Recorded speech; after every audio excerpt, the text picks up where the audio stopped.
Great Peace, Winnipeg, Alahahasi. This is a video I wanted to touch on before I headed out about human cloning. Um, the General Assembly, they've made resolutions on this as far back as 97. And you can see right here it says 9th of December 1998. So let's get into this and let's read a little bit. All right, let's start here. Emphasizing that the promotion of scientific and technical progress in life sciences should be sought in a manner that safeguards respect for human rights and the benefit of all. Mindful of the serious medical, physical, psychological, and social dangers that human cloning may imply for the individuals involved, and also conscious of the need to prevent the exploitation of women. Convinced of the urgency of preventing the potential dangers of human cloning to human dignity. All right, it goes on to say, member states are called upon to prohibit all forms of human cloning, and as much as they are incompatible with human dignity and the protection of human life. So let me just stop there real quick. So I grew up in an era where we had the Mark McGuires, the Sammy Sosas, the Ken Griffeys, the Bo Jacksons. I can name them all, right? And we used to hear about like the MLB, the professional batters that they would be suspended for juicing, like taking steroids, because people would be wondering like why were they so bulky and why would they like every time one of these players who were famed, they would be up to bat and they would always knock the ball out of the park. And, you know, the people who were basically reporting on the games, they would cause a fit about, you know, the players being so good. You've even had people say this about LeBron James. And, you know, it is what it is. But, like, you can see right here, it says, in as much. So, that's not an issue necessarily with, like, taking steroids or taking a performing enhancement to, you know, basically better your game. There's nothing wrong with it. But you can see, again, and I mentioned this in a past video, is that you have people who are controlling the trades that are not us, that aren't the original heirs to those different trades. These are people who are blocking our progress as far as what we need to do. And obviously, as you can see right here, if someone takes a performance enhancement drug to basically improve their game and to, you know, bring more watchers, more eyes, like, it's not a problem with it. But as you can see, if you go domestically, like, there's an issue with, you know, a player who happens to be of our background, you know, taking an enhancement. I'm not even saying that they need to take an enhancement, but like, it's an issue. It's always propagated about as being a problem, and as you can see right here, it's not a problem. So it's like whatever these individuals do, like you know, you have your NFL owners, your NBA owners, your baseball owners in these leagues, like, they are protected to a certain degree, and they get away with a lot of things that's going to come back and bite them in the rear. Just so as far as like people actually waking up and taking their resources back. And, you know, if you have a talent where you're teaching someone how to play a sport, or you're teaching someone how to play an instrument, you know, that's something that you can use as far as like your senses, and that is a resource. You know, being able to teach people what you know is a resource. So it goes on to say, member states are called upon to take measures to prevent exploitation of women in the application of life sciences. Member states are called upon to adopt and implement without delay national legislation to bring into effect paragraphs A and D, A to D. All right, so we just read a little bit of that. Member states are further called upon in their financing of medical research, including of life science, to take into account the global pressing issues such as HIV/AIDS. So that's talking about the diaspora throughout the globe, the Americas, Africa, Asia, oceanic regions, so mountainous regions, all those areas. Tuberculosis and malaria, which affect in particular the developing countries. So it's talking about developing countries, like we're a developing country. And as you can see, if you are someone that looks at sports, you will see that they're touting players like what is his name? Alonzo Ball, LaMelo Ball. They're touting these players, and like these are players like they're not as good as your Zion Williamson, your Anthony Edwards. They're not as good as these players, but they're the players that get all the coverage. So it's like when you see things like that, you can just attribute that to like human cloning. All right. So let's look over here real quick. That means we belong to our mother's clan, not our father's. Women were matriarchs among our people, and they were not slaves or servants to the men of the tribe. We could work in the fields, we could skin, we could hunt, we could do all those things. Among my people, we owned the property and the house that we lived in, and the man only owned what he wore and the tools that he worked with, and everything else was owned by the women. Back then, the chiefs had a lot of power, but we had the clan mothers. And even the chiefs would talk with these women about things that affected the people on a daily basis. The women had a great deal to say in a lot of the things that the head of the tribes would do. Keeping traditions like this. So you can see right here a lot of our history, human cloning. You can see like a lot of our history is being revamped and revised. Certain oral traditions are being reattached, and you can also see that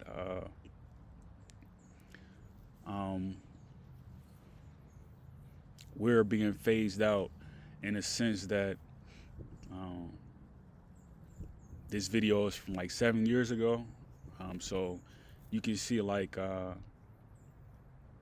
people are catching on to what it is that the globe is heading for.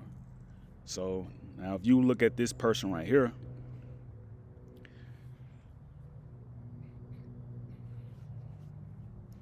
this person is clearly of a hybrid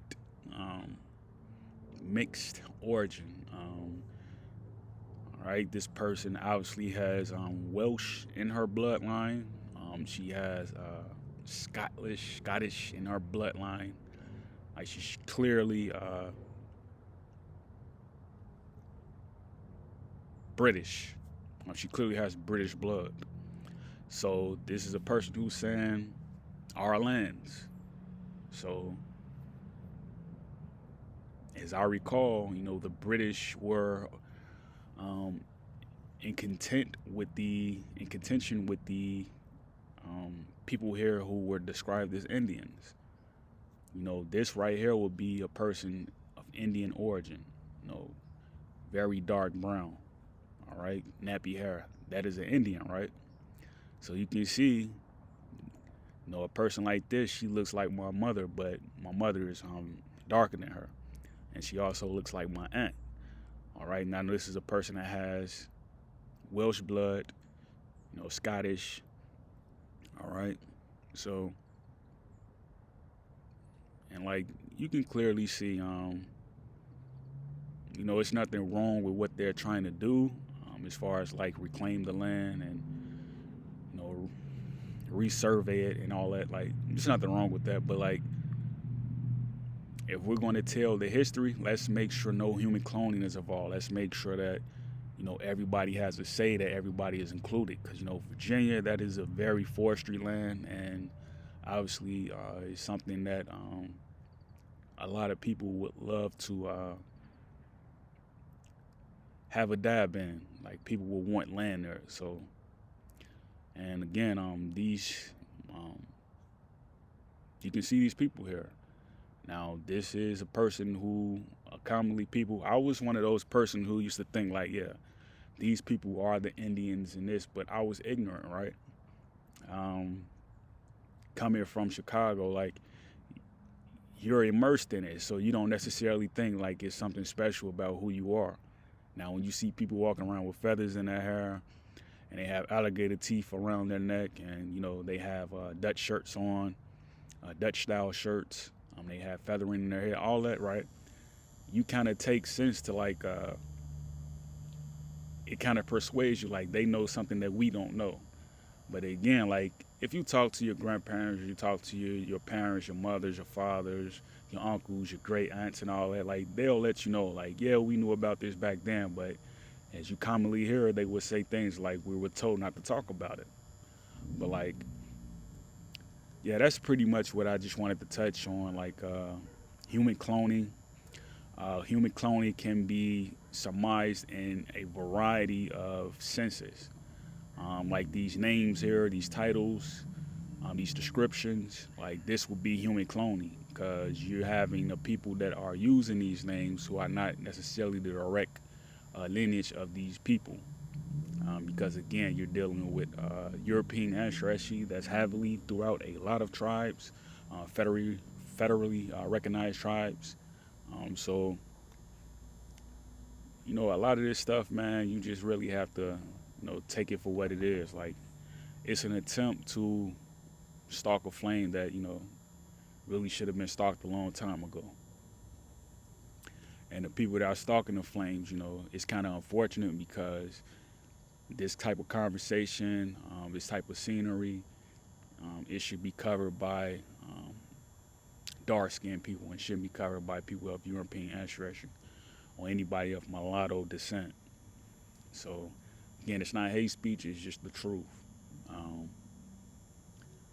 Because, again, like, if you look around the world, people are wondering, like, why are the people here not speaking up?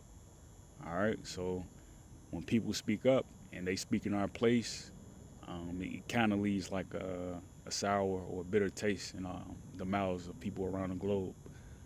Because if you actually pick the brains of like Africans, as I've done, you would see like they carry the sense that the people here are,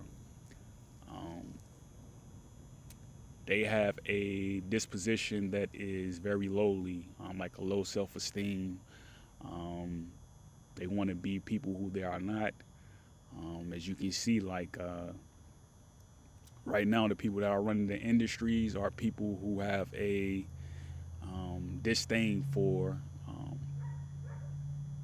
the people of indigo persuasion. So you're not, like, I don't see myself represented in anything that's on the teleglobe or the telecommunication. I don't see myself represented. I don't see anybody that represents my interests. And if I see somebody that's, proclaimed to be from my community, they don't look like me. And obviously you have a lot of women that are taking the helm and doing whatever it is that they have in their own interests, because we have a lot of gender warring out here. But again, all of this again is it stems from human cloning.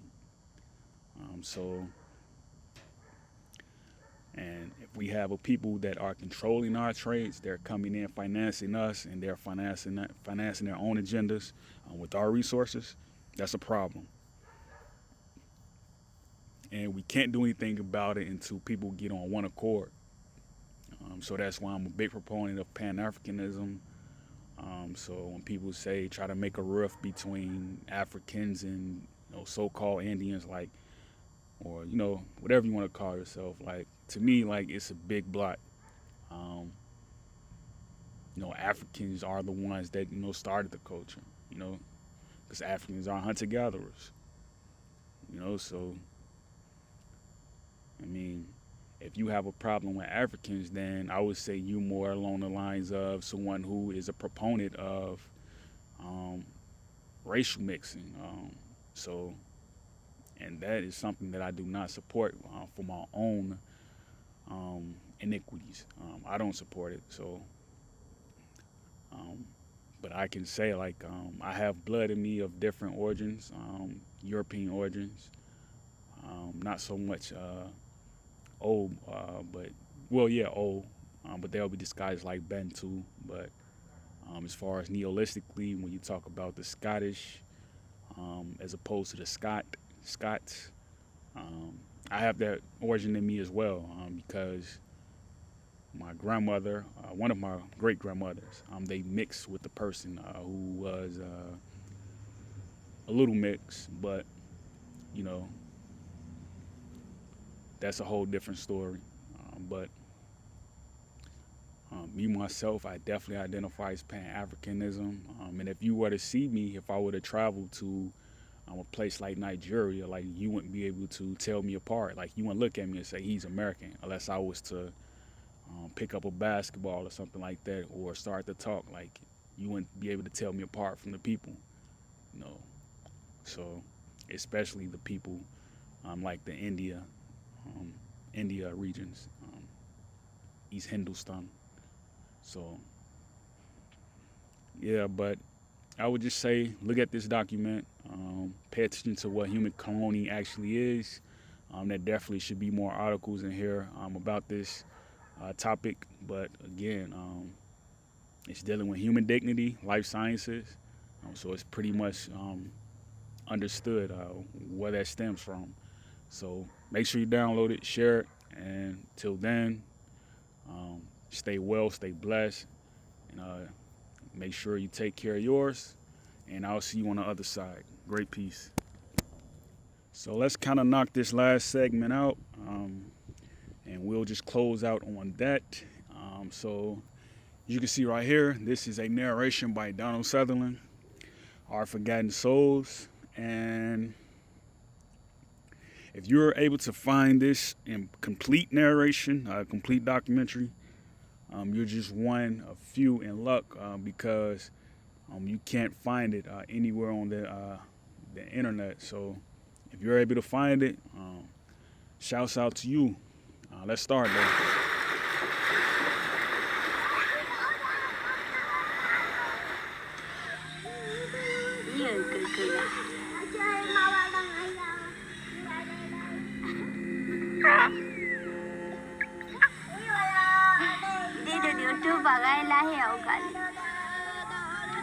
The Jarawa are the last remaining descendants of the earliest humans from Africa.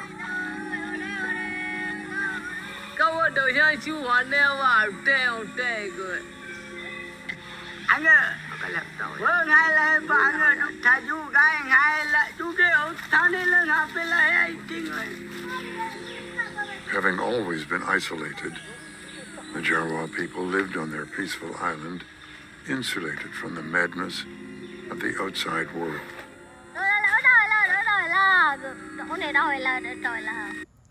So you can see the entire family, the entire Herald, they're basically happy about where they are. They're not fighting each other. Most importantly, there's no one telling them to get up off the land, basically trying to insinuate that they're squatting, or they're not telling them to get off corners. They're not telling them to, pull up their pants, put on a shirt. But obviously, like, when people start coming over there trying to get footage, they're trying to get understanding about them as far as their culture and their ceremonies, like, and they don't look like them, like, you should automatically know that there's a football play that they're getting ready to run. So I would just say, like, in this instance, we need to make sure that we listen to what is going on an international level as far as they're concerned, because we don't know if they're getting ready to get hit with a blitz. Like, we don't know. So those for those who out there that play John Madden. So we need to actually just pay attention to like what they're doing over there, because this right here just came up out of the blue. Like, we just don't know.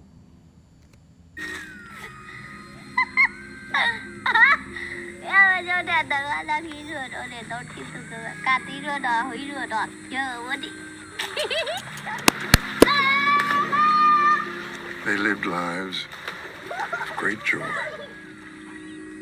great peace, great happiness, great camaraderie.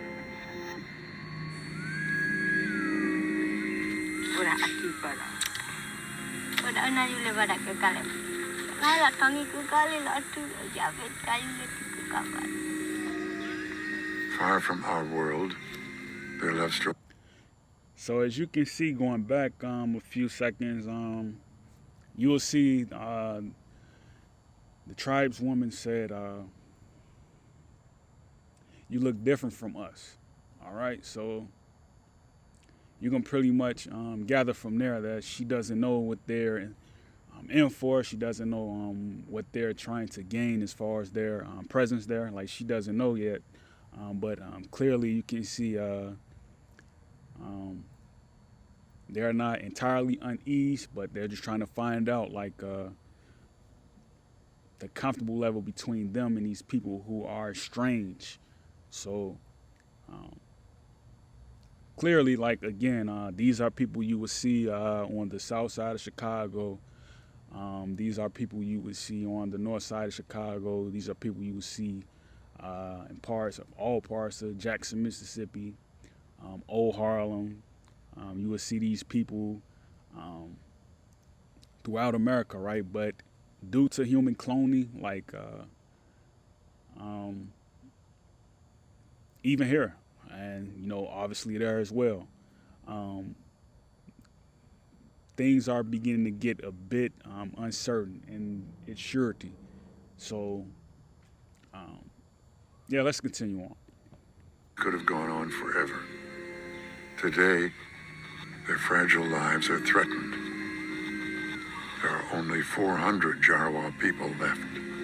400. And they have not yet realized that our world is about to engulf them.